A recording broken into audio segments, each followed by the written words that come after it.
kabarnya hari ini? Semoga sehat selalu ya. Dan bahagia tentunya. Kak, hari ini aku pengen bahas tentang Denis ya, anak-anak dengan kebutuhan khusus. Sedikit informasi ya teman-teman, ini kebetulan Eka mempunyai anak bungsunya itu mempunyai keistimewaan Down syndrome. Dan menurut saya dia seberhasil itu mengurus anak, mengurus menguruskan ya, membesarkan anak sehingga anaknya cukup berprestasi, lomba ini lomba itu, dan tidak semua anak Down syndrome bisa melakukan itu, dan tidak semua orang tua bisa melakukan itu. Saya yakin di luar situ tuh Kak, banyak sekali orang tua yang ingin tahu. Mungkin dia baru newborn, baru punya bayi yang Down syndrome, atau mungkin sudah punya anak hanya tidak tahu bagaimana. Tidak semua orang bisa kepikiran gitu, gue harus cari kemana, belajar kemana, lihat di mana. Nah, aku pengen tahu nih Kak, Denis berapa tahun nih sekarang? Sekarang itu Denis mau 15 tahun. Sampai kelas 2 ya? Nggak kerasa ya. 15 tahun. Apa perjuangannya? Kita tahu loh lahirnya Denis itu kayak gimana. Tahu hamilnya? Tahu hamilnya loh. Jadi, gila, keren banget. 15 tahun? 15 tahun. Wow. Nah, Kak, struggling kan pasti? Perjuangannya luar biasa kan? Alhamdulillah. Akhirul alamin. Ini kita pengen tahu nih, Gimana pribadi juga pengen tahu gimana sih cara Eka mengurus, merawat, dan mentreat Denis sehingga dia bisa di titik seperti ini. Mungkin bisa kasih tipsnya gitu. Ya, tipsnya ke orang tua. Ini ceritanya dari mana dulu? Dari pas dikasih tahu Denis atau dari masa pas Denis udah sekolah atau gimana nih? Kayaknya Soalnya panjang iya. nih, panjang harus ada episodenya nih. Oh iya juga ya. Iya. Ya mungkin Stepnya untuk Dari mana? treatment setelah diketahui aja ya. anaknya. Apa sih yang Treatment awal yang dilakukan gitu. Mungkin misalnya Setelah tahu Denis baru lahir Down syndrome, apakah gimana? atau mulai dari sekolah ya? dari sekolah lah? Dari sekolah ya, jadi ada batasan biar kita nggak bingung. Oh, dari sekolah. Kan katanya Denis dari 3 tahun ya? Oh iya, Denis itu sekolah dari 3 Lebih tahun. awal loh Denis Iya. itu sekolahnya. Denis iya. itu sekolah dari umur 3 tahun. Kenapa saya mau Denis sekolah di umur 3 tahun? Karena waktu kecil itu dari bayi sih ya. Dari bayi itu Denis itu tidak pernah saya sembunyikan.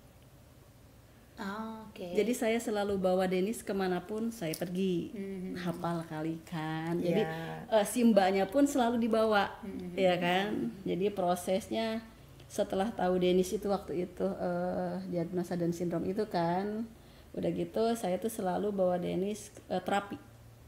Oh, jadi salah satunya lo terapi, Selalu terapi, udah gitu. Di umur 3 tahun itu saya berpikir bahwa walaupun Denis sering dibawa-bawa ke mana-mana, tapi saya pikir ini anak perlu sekolah, perlu bersosialisasi kan, karena selama ini dia selalu ya kenalnya tuh mama, mami, papa, lingkungan rumah kan, walaupun selain di tempat terapi ya gitu kan. Cuma ini anak harus sekolah untuk tumbuh kembangnya, karena sosialisasi perlu kan. Akhirnya alhamdulillah setelah saya shopping sekolah mencari tahu sekolah mana yang kira-kira shopping sekolah sampai 10 sekolah dirunut gitunya. Dirunut akhirnya sampailah di satu sekolah gitu kan. Ya saya sekolahin kadalullah, alhamdulillah ada satu yang kosong. Nah, maksud dia mah tuh pengen tahunya gini. Pada saat dia sekolah, lo pasti mikir dong, apa yang harus, apakah didisiplinkan kah? Misalkan kan anak pasti akan berbeda cara nge-treat antara Raffi dengan Denis ya. Jadi yang Eka lakukan terhadap Denis itu apa? Kalau mungkin karena saya ngerasa Denis ini anak berkebutuhan khusus, jadi saya tuh selalu punya catatan pakai target. Jadi dari dulu juga entah itu ini semasa sekolah ya. Jadi saya tuh selalu ngajarin Denis untuk kayak disiplin. Jadi kayak punten ini masalah toilet training aja. Saya tuh punya buku yang kapan Denis harus bisa toilet training. Jadi hal-hal kecil saya selalu kasih tahu ke Denis, Dek, nanti misalkan kayak toilet training ya, kayak misal, Dek, nanti pipis begini ya. Jadi memang ada tahap kedisiplinannya. Jadi memang anak berkebutuhan khusus itu polanya adalah konsisten. Oh ya, berarti konsisten. Konsisten. Disiplin. Terus kita harus monitor, kita harus kasih tahu ke Denis, nanti Denis nanti misalkan 2 jam lagi gitu ya, Denis ini ya pipis ya atau apa ya, Jadi dibicarakan dulu. dibicarakan. Kebetulan memang Denis ngerti, dari itu Denis ngerti pola-polanya. Jadi yang pasti mah disiplinnya itu polanya, dikasih tahu bahwa nanti kita mau ke sini ya, jadi nanti harus begini ya gitu kan. Nah, mungkin dasar itu. Tadi Eka kan cerita kalau hari ini padahal harus pakai baju A gitu. Oh iya. Jadi karena dia udah terbiasa terpola hidupnya gitu. Jadi udah kalau misalnya ada yang berubah tidak sesuai dengan aturan yang seperti sebelumnya Dia gitu, gelisah. dia gelisah. Jangankan itu ya, kayak gini aja misalkan rutinitas Denis sebelum tidur itu adalah pipis, sikat gigi, wudhu, sholat sebelum tidur ya. Udah gitu balur-balur, setelah sholat tuh masuk kamarnya dia balur-balur ini murotal. Ada salah satu step yang terlewat, dia gelisah. Oke. Ya. Jadi memang kedisiplinan dan konsistensi. Terus udah gitu kalau kita kalau misalkan sebelum dia seperti sekarang disiplin kan kita yang harus terus-terusan. Ya. Oh, berarti Terpola. baru awal nih, baru awal yang pertama kita disiplin, konsisten. Maksudnya diulang. Dan kita monitor terus. Betul. Tapi manakala dia sudah oke, kita nggak perlu monitor lagi dong. Dia Sudah udah selesai, punya dia sendiri. sudah punya sendiri. Step-stepnya udah jelas. Kalau ya. dia ngelewatin itu dia gelisah sendiri. Berarti itu menuju kemandirian. Menuju jadinya. kemandirian. Berarti ya kalau kita bisa tarik nih sebenarnya disiplin, konsisten, dimonitor dan untuk menjadi dia mandiri. Betul. Oh, iya. Terus kebiasaan juga dia ngelihat juga, misalkan kayak ini ya. Kalau misalkan kita besoknya mau pergi nih, dia mungkin terbiasa ngelihat kita harus mempersiapkan. Dia Ya kan? ngikutin. Dia ngikutin. Jadi sebelum dia mau pergi kemana-mana besoknya tuh dia tuh udah mempersiapkan baju perginya, celananya, apa yang udah dipersiapkan. Iya. Jadi di apa kurang mah ditangohkeun gitu nya, udah dijeber-jeber lah cik Sunda Udah mah prepare gitu. Udah prepare. Nah, itu kebiasaan. Oke. Jadi dia tidak bisa besok perginya tanpa mempersiapkan. Ya. Itu juga mungkin kebiasaan dari orang tua juga, dia bisa menjadi salah satu contoh gitu loh. Aku lihat Danis itu sangat percaya diri loh anaknya. Oh iya. Nah, bagaimana cara Eka itu bisa membuat Danis percaya diri? Soalnya kadang-kadang kan orang-orang tertentu malah mungkin disembunyiin kan ya anaknya. Ya itu. Nah, gimana caranya nih Danis tuh bisa ketemu orang bisa, tante, Iya. kita soalnya udah mulai gitu, tante, aku Danis sambil salam gitu. Itu lo bisa mencetak seperti itu tuh bagaimana caranya? Ya itu. Dari bayi selalu dibawa kemana-mana. Nggak pernah disembunyiin, selalu ikut saya kemanapun dia ini. Jadi rasa percaya ada. dirinya Jadi timbul. Betul. Jadi saya selalu kalau ketemu teman baru, orang baru selalu, halo kenalin, ini Denis gitu kan, gitu kan. Ini Denis. Jadi dia mengikuti juga. Oh, cara mami aku mengenalkan aku dengan halo ini Denis aja. Halo tante, aku Denis. Di lingkungan baru yang notabene punten anak-anak seusianya yang mungkin melihat oh Denis berbeda. Misalkan orang itu ngeliatin, ya kan? Saya selalu ngeliatin muka yang tidak bersahabat. Jadi saya selalu halo. Kenapa gitu? Kenalin nih anak tante. Iya. Ini anak tante berkebutuhan khusus Down syndrome. Ajak main ya sayang ya. Terus sampaikan begitu. Selalu. Disampaikan dia Down syndrome. Betul. Anak tante berkebutuhan khusus, temenin ya sayang ya, gitu kan. Nah, kadang-kadang anak itu ya ngeliatin tuh di satu sisi mungkin mereka pengen ajak main, tapi takut. Iya kan? Betul. Tapi takut. Nah, di satu sisi memang anak itu saya nggak mau main sama dia gitu. Nah, kalau kita sebagai orang tuanya welcome sama anak tersebut, mereka juga akan welcome. Iya. Mereka juga akan mengakui.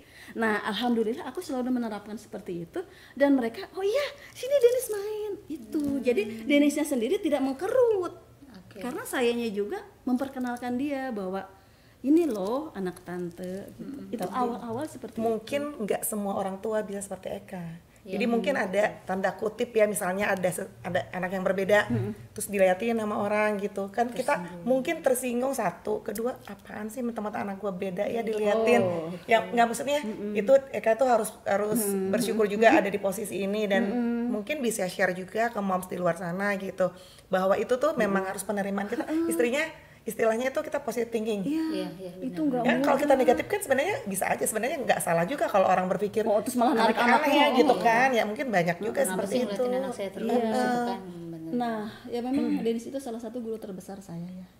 Jadi saya dikasih Dennis itu banyak mengalami perubahan secara pribadi ya, bahwa Allah udah ngasih aku anak berkebutuhan khusus itu pasti ada hikmah, dan ingin memperbaiki diri saya yang dulu seperti apa, mungkin menjadi pribadi yang lebih baik. Dikasih Dennis itu memang betul-betul mengajarkan saya banyak hal, bahwa kamu Eka harus lebih sabar, Iya. Eka kamu harus lebih tenang. Ya. Walaupun kadang-kadang ya terus terang namanya kita manusia ya, Pasti ada lah ya. kadang naik kadang turun, Up and down. gitu. Cuma perubahan itu memang dari Dennis. Jadi saya pikir kalau sayanya terus-terusan berpikir negatif, tidak menerima kenyataan, gimana saya bisa membawa Dennis Iya. ke arah yang lebih baik? Setuju banget. Kan? Jadi di sayanya dulu, sebetulnya sayanya dulu yang cik orang mah di treatment ya. Ya. Di Iya treatment sih, sayanya dulu yang di treatment untuk bisa ngasih tahu ke luar bahwa saya dikasih anak Down syndrome, saya harus percaya diri, saya harus bisa menerima, nanti nular ke anak.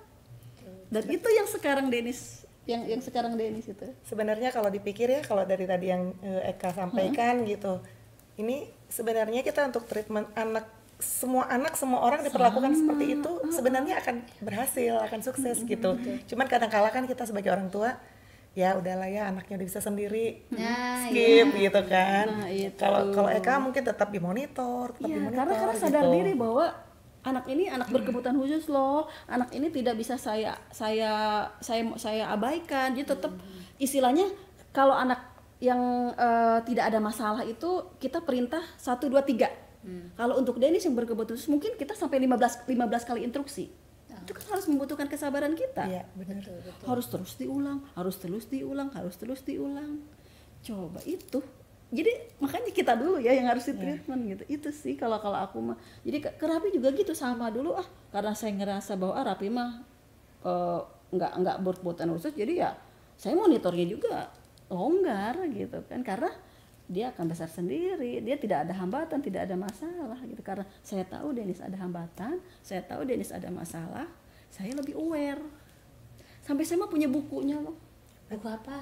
Buku catatannya? Perkembangan Primbon. Dennis. Punten ya, dari dulu pup Dennis kan bermasalah.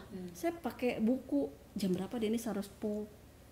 Jam berapa Dennis harus begini. Itu saya punya bukunya. Karena pengen tahu ini si anak ini siklusnya gimana ya gitu, siklus pupnya, siklus apanya, karena ya pengen tahu banget gitu. Jadi kita pengen mempelajari detail banget ya, memang ya itulah, saking detailnya ya itulah. Ada yang terabaikan, itu mah next ceritanya ya, ada yang terabaikan itu sih. Aku ingat waktu kita cerita ini sama Mbak Cica itu, saya setuju dengan satu pernyataan dia yang buat gue itu tertanam banget di kepala. Bayangkan yang dilakukan oleh Eka terhadap anak yang berkebutuhan khusus dilakukan terhadap anak normal. Yes. Sekeren apa tuh anak jadinya? Maksudnya dengan kondisi keterbatasan keadaan aja Dennis jadi sebagus itu. Kebayang kalau kita taruh apa yang dilakukan Eka itu kedisiplinan, telitinya orang tua segala macam dilakukan ke Semua anak yang anak. ke semua anak. Aduh, itu pasti anaknya bakalan keren banget. Mungkin nggak akan enggak ya kalau kita anak kita nggak ada masalah, mungkin tidak akan Nah, seperti justru itu. justru itu. Makanya kita suka lengah pada saat kita merasa itu fine-fine aja. Baik-baik aja. Tapi begitu kita merasa ini tuh, oh saya harus perhatiin, baru deh tuh, oh iya diperhatiin.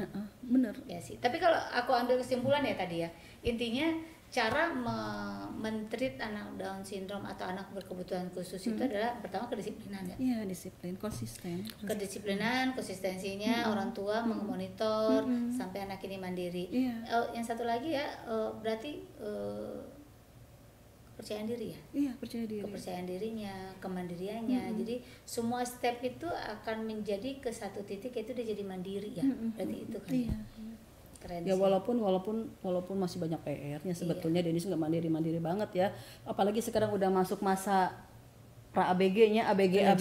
Oh iya, kebayang. Jadi pola saya yang dulu rapi, sekarang sama dia dibalik. Tapi sambil melihat situasi dan kondisi si Mami tuh, kalau saya melakukan ini, Apa kebalikannya, yang akan terjadi? apa yang akan dilakukan si Mami gitu. Jadi kayak udah mulai nguji ya, udah mulai bisa gitu. Justru itu kata psikolog itu bagus karena kematangan emosional dia jalan. Sudah matang ya. Sudah matang. Jadi udah dia berpikir kalau jadi nggak flat ya. Jadi zaman dulu mah Denis tuh istilahnya tuh penurut gitu ya. Sekarang mah udah 2 tahun ini Aku pengen nanya satu lagi Kak. apa? Denis itu kan sering banget ikut lomba. Kan dia termotivasi. Bagaimana cara Eka memunculkan motivasi dalam diri Denis untuk Mami aku mau ikut lomba panahan, Mami aku mau berenang. Bagaimana caranya? Itu aja sebenarnya aku yang kalah loh. Aku yang capek kadang-kadang. Dia selalu dapat informasi dari coachnya. Denis nanti ada lomba ini ikut, aku ikut. Gitu kan. Nanti coach yang bilang, coach, saya bilang, Mami kata Denis, Mami aku mau ikut lomba kata coach. Capek ya deh Mami nggak usah ikut lomba. Enggak, aku bisa, aku berani kata gitu. Jadi kan aku jadi malu ya. jadi mungkin karena memang aku lihat Denis itu jiwanya kompetitif. Jadi dia itu waktu kalau les berenang aja, dia itu terpacu semangat kalau ada lawannya. Oke. Jiwa kompetitifnya memang dia kuat banget. Dibayangkan kalau dia bukan anak berkebutuhan khusus. Jadi memang dia luar biasa. Yang pasti mah karena Denis itu tenaganya luar biasa. Tenaga aja, jadi dari dulu tuh dari umur 3 tahun itu memang biar dia fokus, biar dia konsentrasi itu tenaganya memang dihabiskan dulu. Tapi mungkin itu tuh bisa terjadi karena dia percaya diri sih. Iya. Kalau anak Itu kunci tidak percaya pertamanya. diri, dia nggak akan kepikiran aku mau ikut lomba ini. Ya, karena selalu aku tuh kenapa dia selalu, karena ada salah satu treatment yaitu apapun usaha dia, apapun hasil dia, kita tuh selalu melukin dia dan selalu Denis hebat gitu kan. Dia selalu aku juara 1. Aku tidak membenarkan Denis juara 1 enggak. Iya, Denis tuh juara 1 di hati kita. Walaupun dia tidak juara 1 secara ini gitu kan. Tapi buat kita Denis udah juara 1. Denis hebat. Mungkin itu ya, dikasih kesempatan untuk ininya dia gitu bahwa Memberi suatu afirmasi. Betul, afirmasi itu penting. Sehingga, ya, tapi betul sih afirmasi itu sangat dibutuhkan. Sangat banget dibutuhkan karena itu pembangkit buat kita. Kayak ngecharge-nya lah. Tapi jangan salah loh, ketika anak berkebutuhan khusus ikut lomba, pengen ikut lomba, sebetulnya yang di treatment bukan anaknya, Orang tua. yang nganter. Iya. Aslinya loh, karena Nunggu ya? ya Harus ditungguin terus ya. nunggunya itu misalkan lomba mulai gini. Kalau misalkan kita ikut lomba, kita kan kadang nggak suka dikasih tahu ya kapan waktu gilirannya dia. Ya kan, sementara semua peserta harus datang dari Jam pagi, sekian gitu. dari pagi. Taunya dia baru ikut lombanya di 1:30 kayak berenang. Jam 8 udah ngumpul, taunya dia nyeburnya 1:30. Coba bayangin. Itu anak tantrum kah? Alhamdulillah Denis tuh nggak pernah tantrum. Karena saya tahu caranya nge-treat dia biar nggak tantrum. Gimana caranya? Tips dong. Denis itu cuma dikasih semangat, dikasih pelukan, atau kadang-kadang dikasih reward. Oke, abis ini Mami kasih gitu. Dede abis ini mau apa? Cuma rewardnya gampang kok, cuma es krim. Nanti Denis mau es krim gitu kan. Mau gitu. Jadi nggak jadi tantrumnya. Atau Denis bukan tantrum sih, lebih kepada ngambek. Ya. Kebayang sih kita aja. Tunggu sekian lama ya. Capek. Ih, lama banget. Jadi dia tuh betanya tuh karena pengen cepet-cepet, aku bisa. Dia selalu bilang kalau misalkan kesulitan tuh dia tuh selalu nggak pernah mau diminta ditolong. Jadi dia tuh akan berusaha semaksimal mungkin dia. Kalau dia ngerasa udah memang nggak bisa, dia nggak minta tolong, marah. Ih gimana sih? Greget sama diri sendiri, gemes. Greget. Aku bilang, sini deh Mami bantu, aku bisa. Sini deh Mami bantu, atil. Sini deh Mami, sini deh, aku bisa selalu gitu. Jadi motonya dia aku bisa gitu. Bagus. Aku bisa. Nah, makanya aku selalu itu kan aku bisa, karena dia selalu aku bisa nih. Jadi dia tuh gengsi anaknya. untuk minta tolong.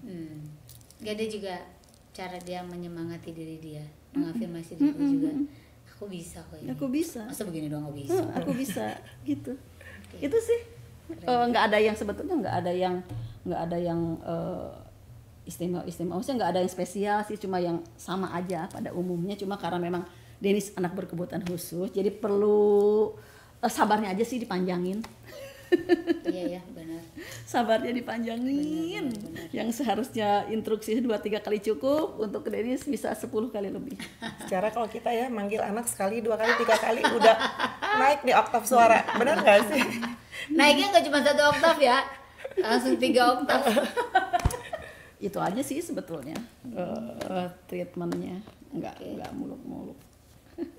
Ya kayaknya ini tips yang sangat bagus, pasti dibutuhkan oleh semua orang tua menurut saya.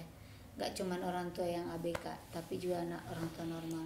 Balik lagi, yang normal aja tuh, yang ABK aja bisa dibikin sebagus itu. Bayangkan kalau bisa kita nge-treat anak kita seperti ini, anak kita akan jadi luar biasa. Setuju nggak? Ya, ini jadi kayak saya tuh lagi belajar loh. Saya diam-diam lagi belajar menyerap ilmu. Karena memang dalam menghadapi anak-anak kan kadang-kadang kita tuh kayaknya lebih sabar ke orang luar daripada ke anak sendiri. Emang. Saya tuh tipe orang yang nggak bisa belajar, ngajarin anak tuh benar-benar yang, makanya kadang salut sama orang tua yang bisa ngasih tahu anak gitu belajar. Iya, betul. Ngajarin. Sampai ada istilah suami, udahlah nggak apa-apa dijelasin aja daripada mami dosa ya katanya marahin anaknya terus gitu kan gitu. Nah ini ada salah satu ini juga sih, ada salah satu yang Denis tuh selalu bilang, jadi Denis itu kalau cara ngajarin Denis itu tidak seperti di sekolah, karena kata dia, kalau saya ngajarin seperti di sekolah, di rumah dia tuh selalu bilang mami bukan ibu guru. Jadi saya tuh ngajarin Denisnya sambil kayak bukan belajar, kayak sambil bermain. Karena kalau misalkan Dek di rumah gitu, misalkan kayak di sekolah gitu ya, Dek ini dibikin ini, aku nggak mau belajar tuh di sekolah, aku nggak mau di rumah, mami bukan ibu guru. Gitu. Karena dia sudah ngeplot orang. Orang. Ini abangku, ini papiku, ini mamiku. Jadi punya tugas masing-masing. Iya. Jangan pernah mencampuri posisi satu sama lain. Bener. Sesuai job desk masing-masing. Job desk masing-masing. Kecuali dia bertanya, misalkan dia sekarang lagi belajar baca, misalkan dia bertanya, Mi ini apa, dibacanya apa, baru. Tapi tetap gengsi, nggak mau terus diulang-ulang. Aku bisa langsung nyeloyor, aku bisa.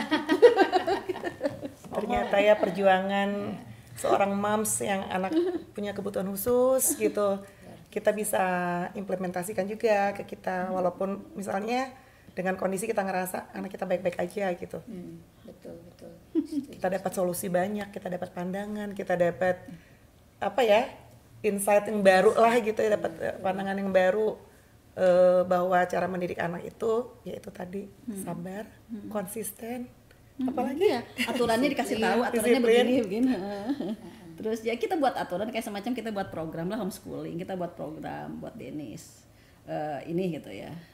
Nah itu tuh program yang kita jalankan itu kita harus konsisten dimonitor, sambil aturannya kalau misalkan dia bukan ngelawan, ada yang ini aja gitu ya belok, kita sabar, kita ngelurusin lagi gitu, kita masukin lagi jalurnya gitu.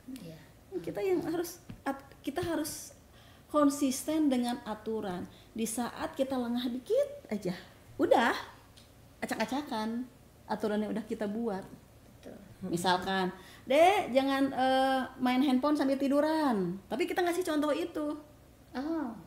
Ya dia kan ngikutin, hancur deh aturannya. Sementara misalkan dia udah ngikutin, hancur. Atau misalkan, Dek banyak-banyak sabar sih sebenarnya. Misalkan Denis kan kadang-kadang main handphone juga gini ya, Dek duduknya tegak, bukan badan Dede yang dengerin handphone, tapi handphone yang nyamperin Dede.